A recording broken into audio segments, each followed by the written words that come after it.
إخوان، السلام عليكم ورحمة الله وبركاته. مسلسل الزيادات ما كينتهيش. اليوم موعدنا مع منتوج جديد، وهو هذا محبوب الجماهير اللي معروف.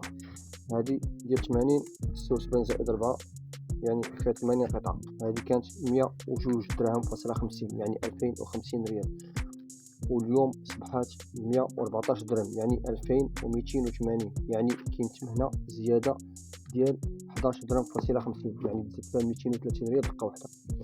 واحد التوضيح بخصوص هذا اللي فيه 70 زائد 6 96، هذا كيكون فيه ثمن زوين، يعني تقريبا كيطيح ب 67 درهم. اما هذا الاخر اللي ما فيهش 90 زائد 6، هذا راه غادي كيطيح ب 71 درهم. هنا نكون وضحت لكم الفرق ما بين هذا والفرق ما بين هذا، وزياده جديده اللي داروا في هذا المنتوج اللي بدات من رقم نهار 2 اللي كيبلغ 11 درهم فاصلة 50. اخوان، السلام عليكم ورحمه الله وبركاته، وتحياتي للجميع.